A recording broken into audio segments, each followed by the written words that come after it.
Hello everyone, my name is JOFF, and I am the Associate Director of the MFA Fashion Design and Society program at Parsons School of Design. My pronouns are he and him. It's an honor to present at this event today. My presentation is a preview and edited audio version of a chapter entitled Fashion Exorcism that I wrote for a forthcoming book on fashion activism by Dr. Ben Berry. The presentation focuses on 2 of the 4 Design Studio One projects I have done with my students at the MFA Fashion Design and Society program. I hope you enjoy it.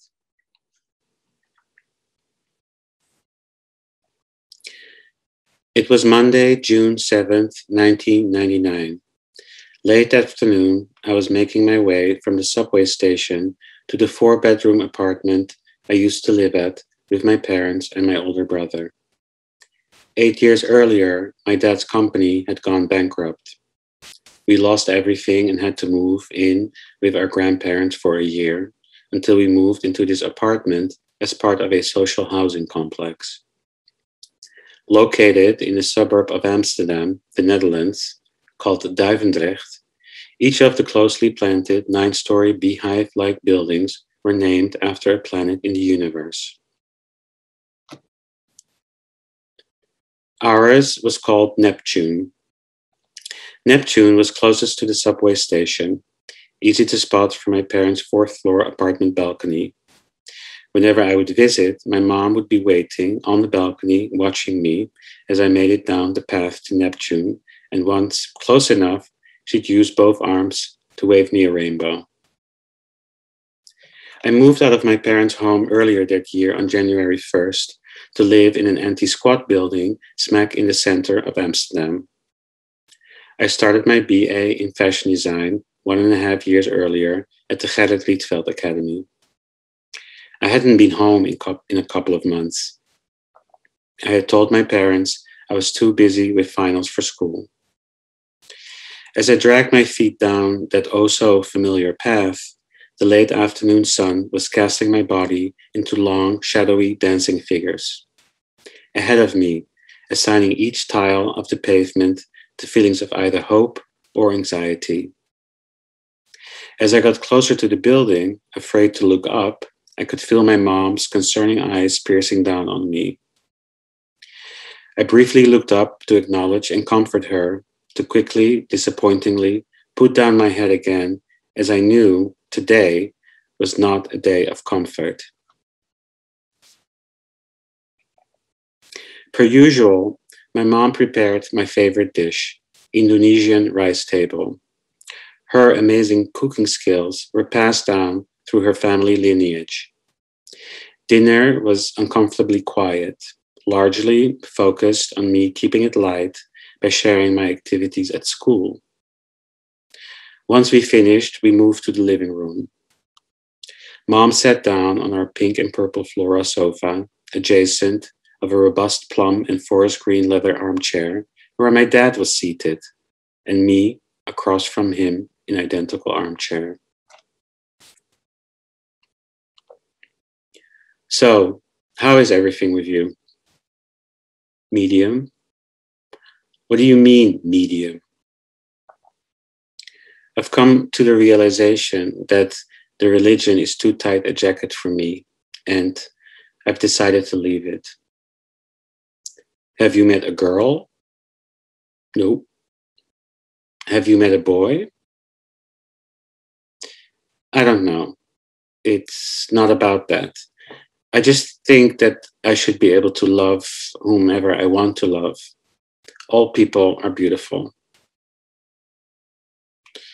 Let us read some scripture. Can we please leave the Bible out of this? I want to speak with my son.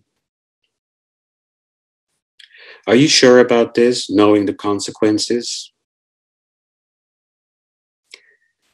If I am created by God, in the image of God, then if this God cannot accept me for who I am, then I cannot accept this God as my God. Do you understand how this will affect my position within the congregation? I will have to inform the elderly, as this is part of my commitment and responsibility to our God, Jehovah. You don't need to. I have already notified them. Then this will be the last time you will see us. But I love you. If you would love us, you wouldn't do this to your family. Soon after, on my way out, they were standing side by side, helplessly crying their guts out. It was an unbearable sight. I had to stay strong to not break myself, as I knew deep down I made the right decision. Days prior, as I planned to share the news, I kept imagining the worst case scenario as a way of ensuring and believing they would never shun me from their lives. Because family love is unconditional, right? Unfortunately, I was wrong. I was born into the small universe of a family of Jehovah's Witnesses.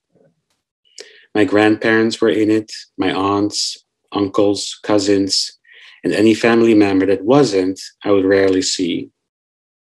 Jehovah's Witnesses live by the belief that if they abide by the rules of their God, Jehovah, they are granted eternal life. It is their duty to spread the word of God and attempt to save humanity from the reckoning of Armageddon. I was spoon-fed to believe that anyone outside of the religion was essentially evil until converted. I engaged in all of it: Bible school, weekends ringing at strangers' doors at the crack of dawn, and regularly preaching starting at 11 years old in suit and tie behind the pulpit to a devoted 120-member congregation. Thanks to my mom, I received an upbringing full of love and care. But however much she tried, it was also extremely isolating and lined with consistent conflict. You see, I wasn't the boy that was interested in cars, mechanics, or soccer. I was terrible at all of it. My interests naturally went towards all things a boy shouldn't be interested in. I loved ballet, flowers, strawberry shortcake, drawing, birds, and dressing up in my grandmother's nightgowns. My mom, a painter, was my biggest supporter in terms of my creativity. My dad, a car mechanic, a minstrel servant, and entirely disinterested and vehemently against his youngest creative escapades. My expressions often became topics of arguments between my parents, enlightening the already existing discrepancies within their marriage. Chronically stuck in the middle, I struggled to find a sense of belonging at home, to feel fully supported in who I was meant to become. At primary school, it was no different.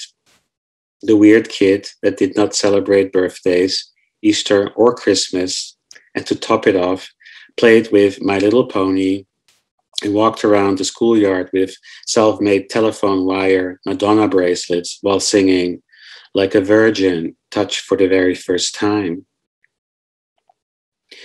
Fitting in was clearly not my MO. Wherever I looked in my environment, I was criticized, bullied, or gossiped about. As a kid, this translated in me being the family clown to subconsciously alleviate myself as well as the family tensions. But once a teenager, that image flipped in me being a reclusive goth, spending most of my time in my room, drawing and listening to my savior, Prince.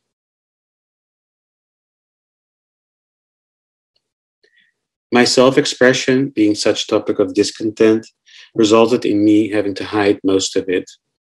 Eager to express myself on the way to high school, I would often switch out my crew neck sweater, jeans, and Nikes for a glittery lurex turtleneck apron, clogs, and a necklace I made out of my mom's empty perfume bottles.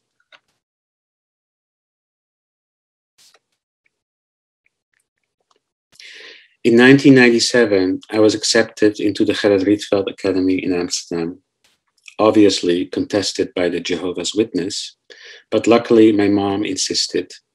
Going to art school was everything I had dreamed of in my teenage years. First day I entered the Gerrit Rietveld Academy was like walking from a bare concrete room into a saturated lush jungle. Standing in the middle of the entrance hallway of this glass shoebox of a building, surrounded by the bustling of students in search of their classroom, time slowed. My eyes were popping. Jaw dropped to my knees as it suddenly hit me. I was among the birds of paradise, a sparkling, multicolored melting pot of whatever subcultural movement you could think of, and its cross-pollinated versions expressed by everyone on the gender spectrum. This is what freedom looks like.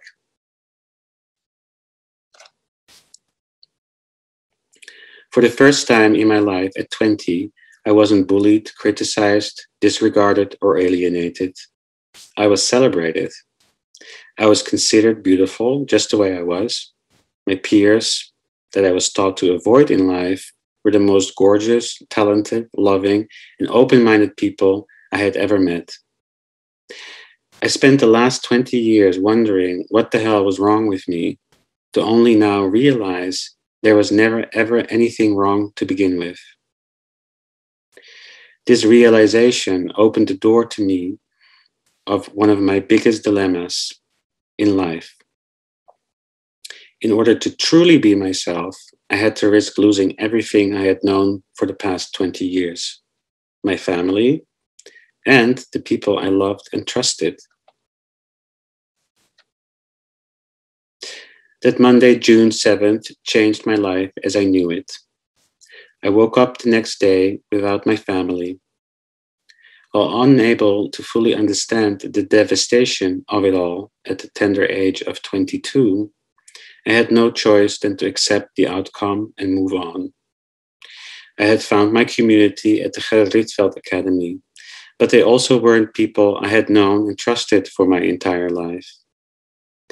The indoctrination of the religion had left its remnants in the sense that while convinced of my decision, I also felt guilt and shame for what I had done to my family. Fearful of being judged and again being an outsider of my newfound community, I was reluctant to share my story. For the remainder of the 2 years at the Gerrit Rietveld Academy, I tried to stay in touch with my parents by calling them every 2 to 3 weeks, which largely ended up unanswered, hung up, or when answered, told I was with Satan. In my final year, I made one more attempt by inviting my parents to the graduation showcase of my thesis collection. On the day of my final examination, I received a postcard in the morning with the message that since I had betrayed Jehovah, I had blood on my hands. And for that reason, they would not be able to attend. But of course, if the situation was different, they would have been proud front row parents. I can't remember how I did my examination that day, but soon after, I ended my attempts of trying to stay in touch. As a result, I unofficially rejected my official name, Joffrey Norman Molhuizen, and continued under the moniker and acronym JOFF in capital letters. The acronym allowed me to operate as a collective, duo, or solo artist, with the intent to create cross-disciplinary collaborations in contact of the image of fashion. With this approach to my practice, I was able to establish my own JOFF community with my peers, my new family. And while I definitely lacked the much needed financial, emotional, and parental guidance at the time, I have succeeded in both my personal and professional life due to the dedicated support and love of my peers. As for my blood family, they have not been part of my life for over 20 years now, except my mom, who eventually, 7 years later, divorced herself from both the religion and my dad.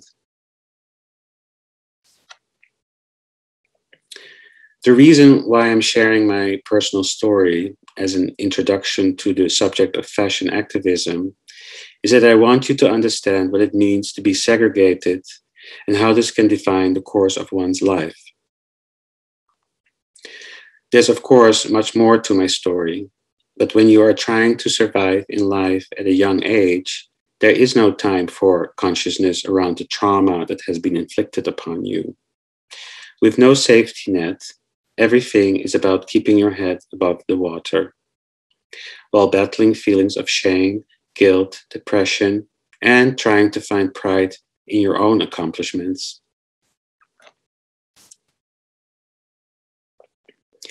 Segregation kills people. The Trevor Project listed LGBTQIA+ youth seriously contemplating suicide almost 3 times the rate as heterosexual youth.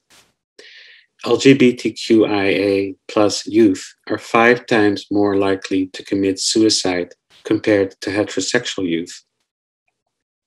40% of transgender youth have attempted suicide.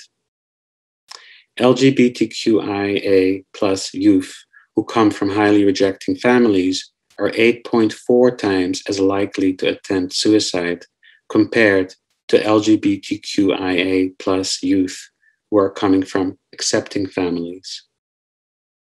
These are horrific numbers that should not exist in the world we live in today. Outside of these numbers, think about each and one of these kids having to struggle with the establishment and acceptance of their identity and trying to survive in this world, while being physically and mentally abused and often on the street homeless and rejected by their families. Even if they do make it out in the world and book some kind of success, their experience will haunt them for the rest of their lives.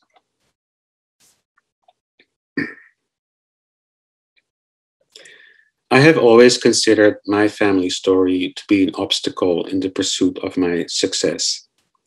To acknowledge it was to acknowledge defeat.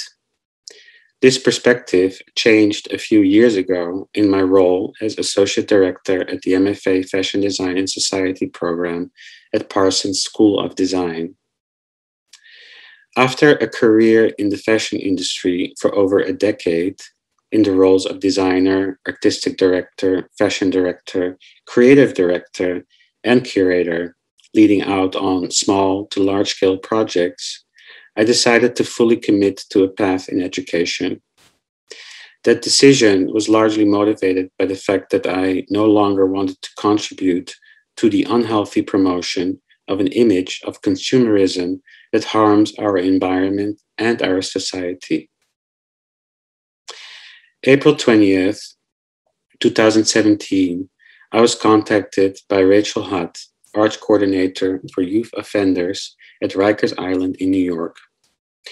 Rachel worked with young men and women ages 16 to 21, organizing art programming in visual art, dance, theater, music, and other out-of-the-box programming for incarcerated youth.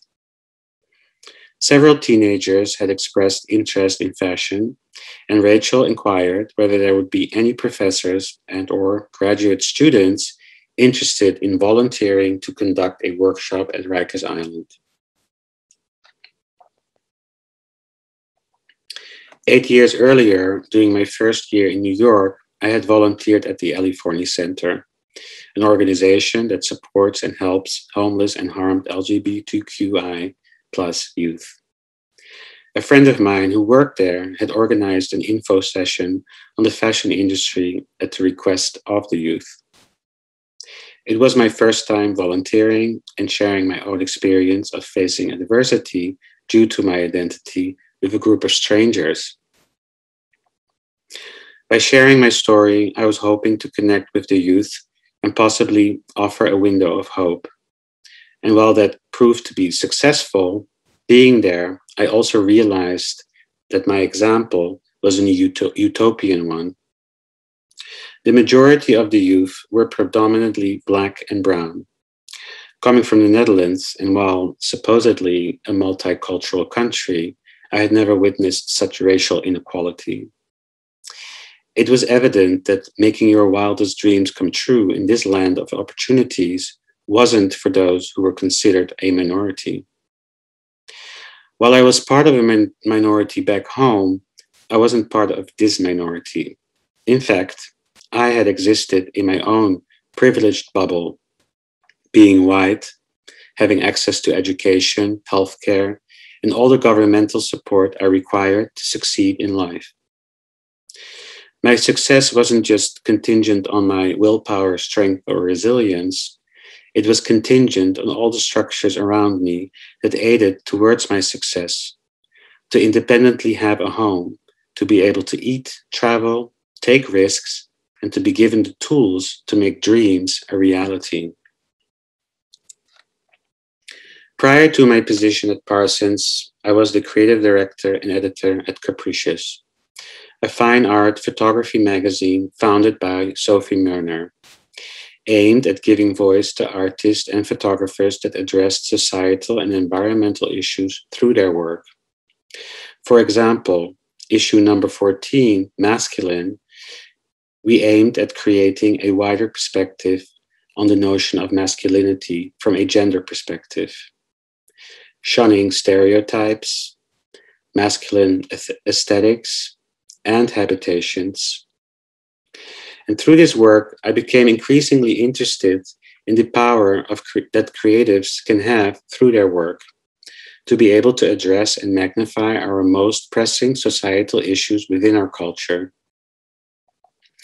My experiences at the Ali Forney Center and Capricious magazine in many ways laid the foundation for the collaboration with Rikers Island and eventually accumulated in my proposal to the MFA Fashion Design Society program director, Shelley Fox, to utilize our 12-week design course entitled Design Studio 1 as a collaborative project with the incarcerated youth at Rikers Island and our first-year MFA Fashion Design and Society students, with the aim to center the voices of those who are marginalized as part of the design process.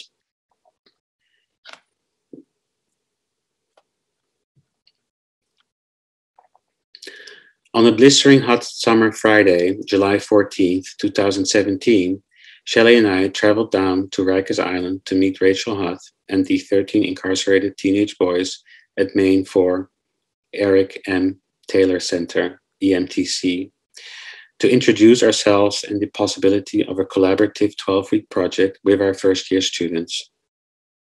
We had never visited a jail in our lives.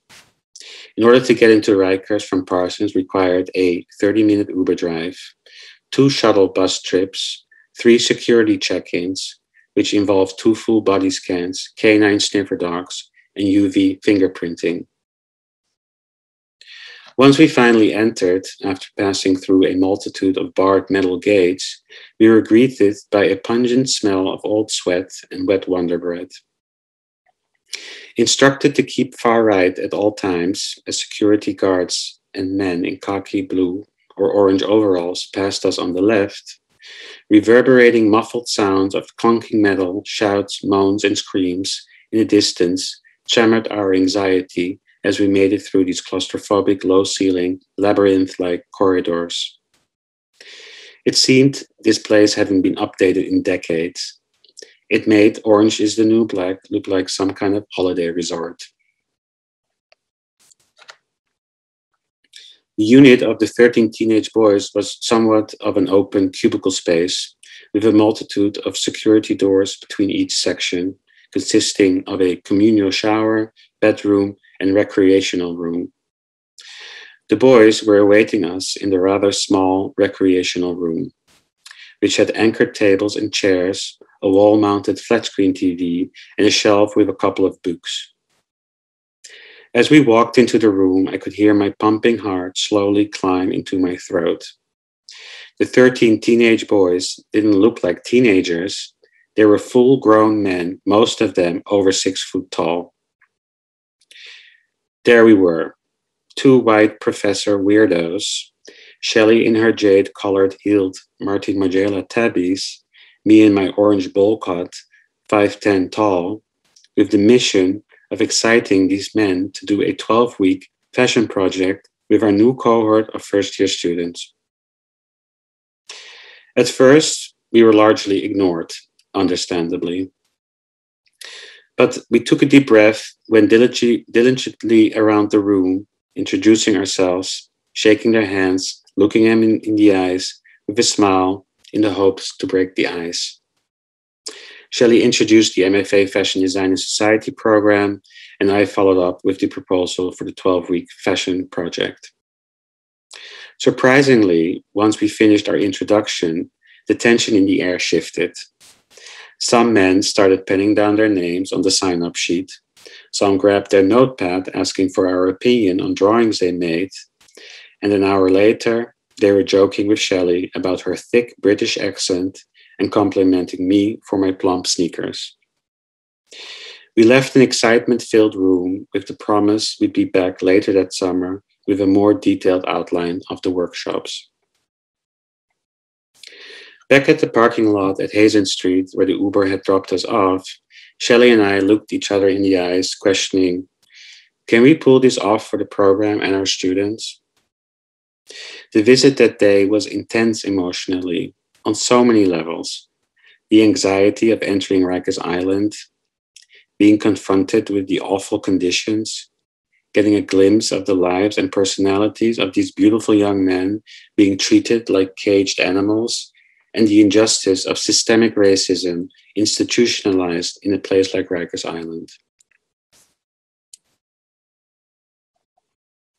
For the 2017 edition of the first major 12-week design course, Design Studio 1, at the MFA Fashion Design and Society program entitled Future Wardrobe, the emphasis was on collaboration and the aspect of centralizing an outside voice in the translation and development of a 6 to 8 look collection as a final outcome.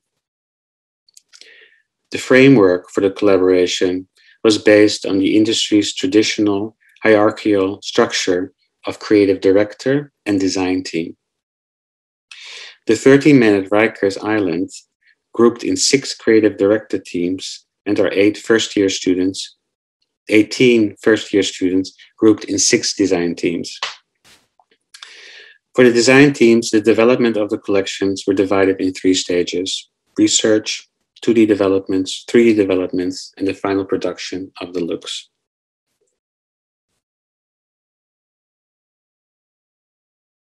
In the process of the staging of these 3 consecutive developmental areas, the design teams would meet with the creative directors 6 times over the 12-week period, resulting in 2-hour workshops every other week. The creative directors would be involved in every step of the development of the collection and were given executive decision-making power in terms of the direction of the developments. In the remaining 6 weeks, the creative directors would engage in 2 2-hour workshops on drawing, music, and performance. The work that was developed during these workshops was brought back to the design teams as additional content to incorporate into the collection. These workshops were delivered by our MFA Fashion Design and Society faculty and collaborators. All of the workshops at Rikers Island were conducted on a volunteer basis and took place every Thursday from 7 to 9 p.m. The project was logistically complex. A 2-hour workshop involved an 8-hour daily commitment. This included traveling back and forth and undergoing the multitude of security procedures each time. Everything that we wanted to bring into Rikers Island required sign-off weeks in advance. We could not bring any electronics or anything sharp, for example, pins, needles, paper clips, pens, etc. For the music and performance workshops, we had to get special sign-off in order to bring in the electronic equipment. In preparation of the project, students, faculty, and collaborators underwent 2 mandatory trainings. The majority of the concepts initiated by the creative directors revolved around their personal interests, for example, music, basketball, childhood memories, their mothers, and money. One concept in particular stood out. One of the creative directors wanted to create a collection that would support the homeless in New York City. His desire to help and support others, considering his own situation at the time, was admirable. Design Team 2, Huale Yu, Yang Guo, and Moana Mao were tasked to develop this concept into a collection. Research of the team involved self-initiated primary research by interviewing homeless people on the streets, in which they developed a strategy that for each answer given, the students would provide water, food, or cash. Through these interviews, they were able to gather extremely relevant information in regards to the dire challenges homeless people face living on the streets. This involved harsh city regulations around mobile enclosed structures, the necessity of water, the ability to safely store valuable goods, and the problems in accessing restrooms, to name a few.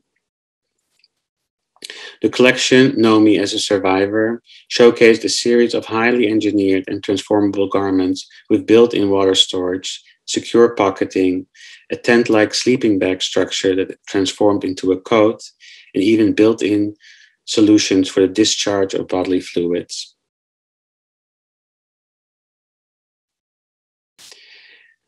These young men were incarcerated, meaning that they weren't convicted of anything yet. Most were waiting for their court date or simply couldn't afford to pay bail. Rachel had explained that many were stuck at Rikers for about 3 to 6 months for small misdemeanors. Sharing this story isn't to romanticize the position these men were in, nor to mitigate their small misdemeanors. But similar to my experience at the California Center back in 2009, it is evident that this society institutionally and unrightfully targets people of color. While of course, with these workshops, we weren't able to solve systemic racism, but I hope that somehow we were able to give these men a voice of expression and empowerment during a very challenging time in their lives.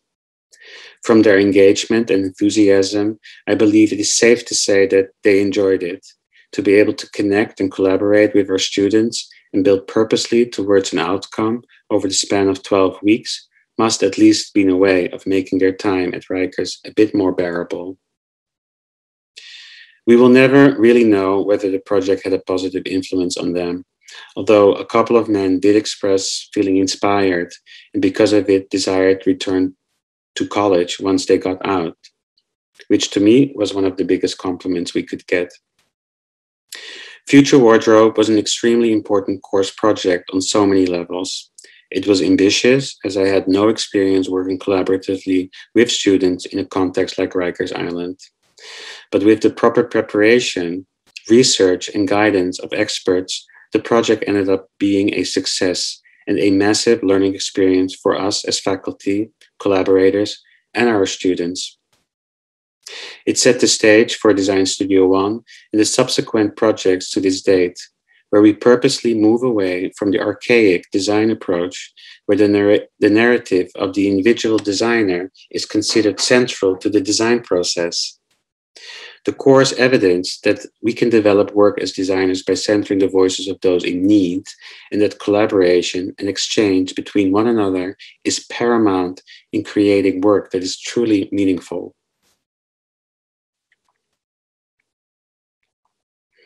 In the previous editions of Design Studio One, Future Wardrobe, and The Body Unique, we collaborated with organizations like Rikers Island's Art Programming and the California Center in the development of the course project.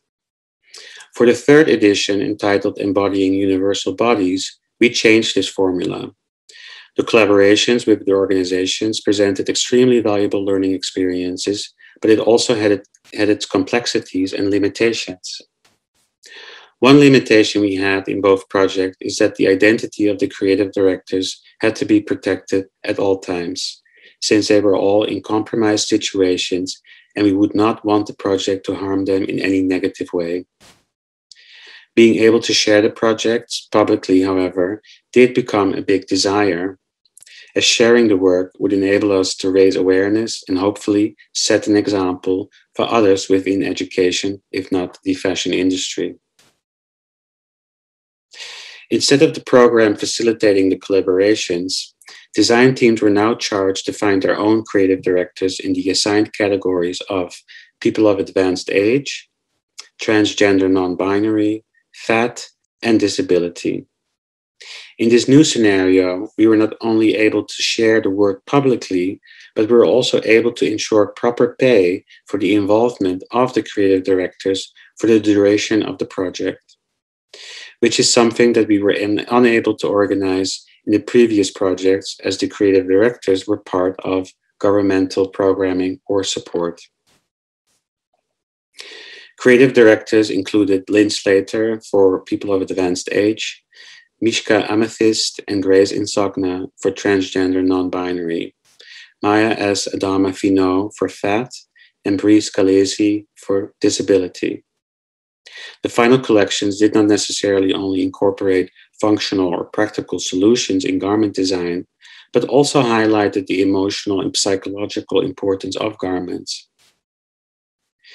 Design Team 1, comprised of Vera Blinova, Yi-Hoon Kim, Ying Feng, and Zewa Wu, struggled the most in the beginning of their project. The category of people of advanced age wasn't easy, as aging in itself pertains to all of us, opposed to the other categories speaking to very specific populations and experiences. Yet ageism is a real thing, and particularly the fashion industry, with its incessant idealization of youth, systematically ignores this population of approximately 49.2 million in the USA alone. Through the collaboration with Professor of Social Justice and Instagram influencer Lynn Slater, who was the creative director, the design team was able to move away from approaching the subject of aging from solution-based concepts to ones that focused on the experiential and psychological. The collection was entirely based on existing pieces in Lynn Slater's wardrobe that held important significance throughout her life. At times from experiential or nostalgic perspectives. For example, a coat that presented a sense of safety, or a floral suit, pants reminiscing her younger years in the 1960s. The design team then reimagined these pieces through elaborate multidimensional textile developments that emphasize the beauty of aging.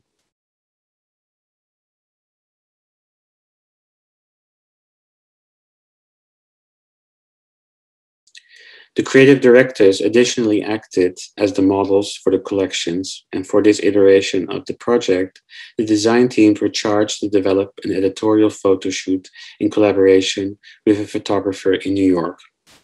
This resulted in 4 beautiful photo series in the assigned categories and gave us the opportunity to make the work accessible to the public.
I recently finished the 4th edition of Design Studio One, entitled The Disability Design Principle, which focuses entirely on the disability community. Similar to embodying universal bodies, design teams are charged to find their creative directors, this time in the 4 assigned categories of hearing, visual, cognitive, and ambulatory disability. The course was developed and co-taught with the invaluable expertise of Lucy Jones, CEO of Fora, a fashion lifestyle brand centering the needs of those with physical disabilities. Having finished the project, it is fascinating to see that while, of course, the disability community requires very specific needs on the basis of their disability, the reoccurring conversations the design teams had with their creative directors wasn't focused entirely on developing technical or practical solutions in clothing design. In many ways, all creative directors desired to be acknowledged by society and treated as first-class citizens. Many have lived with their disability for many years, if not their entire lives, and they have adapted to be fully functioning citizens. The problem isn't the disability community. It is our society and its reluctance to be truly inclusive of the beautiful spectrum this world exhibits.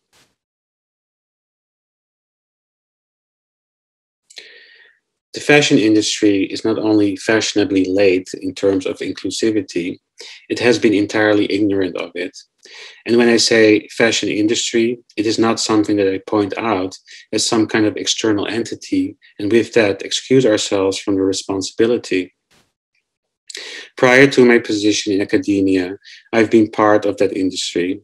I have participated fully in it and have regretfully neglected many times my position of power to push for change.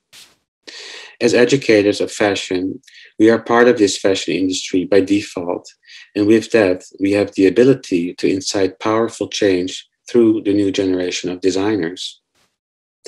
There is change happening, but we need not only fashion activism, we need a fashion exorcism. We do not need an industry that consistently pushes for aspirational fantasies we'll never be able to attain for the sake of feeding consumerist behaviors. And with that, the alienation of real life, segregating the diversity of the people that inhabit it. The escapist ideologies of fashion clearly only address a certain group of people that do not even exist. I believe if everyone within the fashion industry places inclusivity at the forefront of the agenda, we'll be able to shift the current insidious paradigm into a reality that is wilder than our wildest fantasies. It is the most progressive thing that needs to be actioned. And while we are at it, let's also include our environment within that paradigm shift, because without that, there is no fashion and there will be no us. While I'm slowly seeing the fruits of my labor, witnessing a generation of emerging designers that are actively and responsibly aiming to create change, I'm not ready yet to assign myself the title of fashion activist. The journey has only started and it is extremely complex. We need to open up the dialogue and be willing to be critical of ourselves and eager to learn, make mistakes, expand our views and ways of being, which at times can be difficult and confronting, but from experience, eventually very rewarding. I'm no expert on social justice, gender studies, or any of the subject matter I've addressed within the course projects. But through collaboration, exchange, and allowing vulnerability to be part of the conversation on both ends, I've been able to create a deeper exploration with my students on what it means to truly love one another, and how, as a collective, we can create a more caring environment through the work we do, and hopefully, one day, the fashion industry. Thank you.